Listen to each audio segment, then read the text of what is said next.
अगर कहीं देखने को मिलती है तो इसी दो परिवारों के बीच उस केमिस्ट्री को पूरे देश ने और हम सब ने देखा है।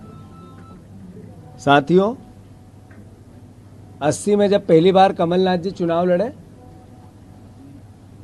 तो इंदिरा जी ने आम सभा में ये भावना व्यक्त की कि ये मेरा तीसरा बेटा है। कमलनाथ जी के लिए तीसरे बेटे की एक संज्ञा दी।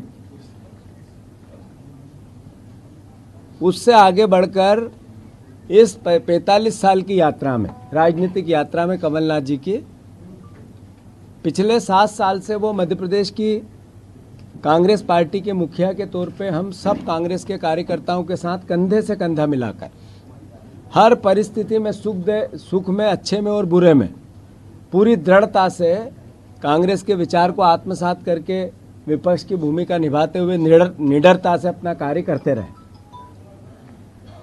साथियों,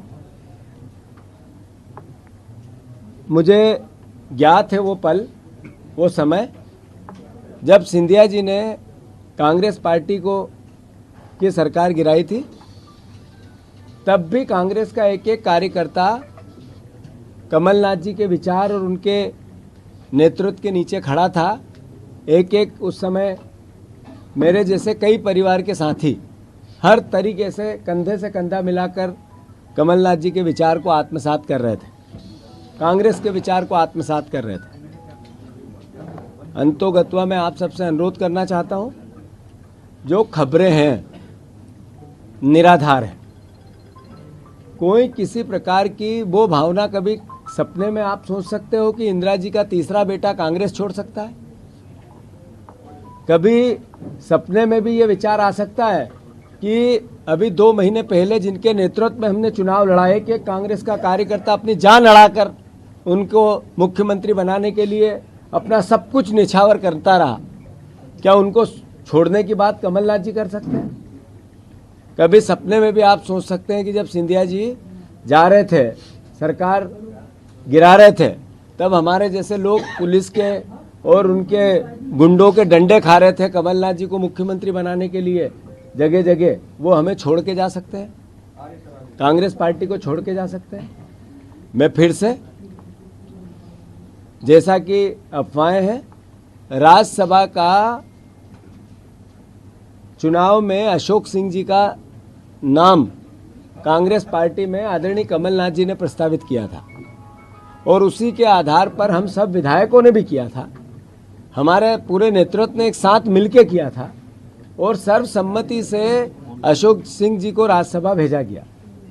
और यही कारण है कि वो एकमात्र कांग्रेस के उम्मीदवार आप सबके बीच में है।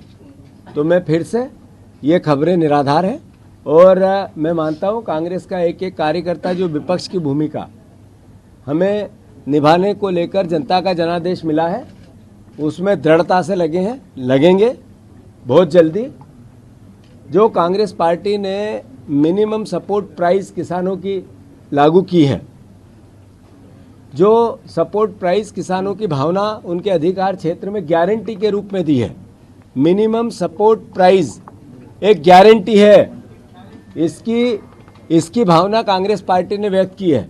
इसके कार्यक्रम जारी हो रहे हैं और मैं मानता हूं कि सभी परिवार के यहाँ उपस्थित पत्रकार बंधुओं, जर्नलिस्ट भाइयों, आप सबको अनुरोध है कि भ्रमित जानकारियों से बचें। धन्यवाद। सर, आपकी कमलनाथ जी से बात हुई? कमलनाथ जी से बात हुई? आपकी कमलनाथ जी से बात हो एक एक करके पूछेगा। हो गया आखिरी में मेरी कमलनाथ जी से आज सुबह भी बात हुई, कल रात को भी हुई और जो मैं बातें आपसे कर रहा हूं, मैं मानता हूं कि उस कांग्रेस के प्राचीन विचारधारा के इतिहास के मद्देनजर कर रहा हूं जिसको कमलनाथ जी ने आत्मसात किया था। धन्यवाद। बाकी बात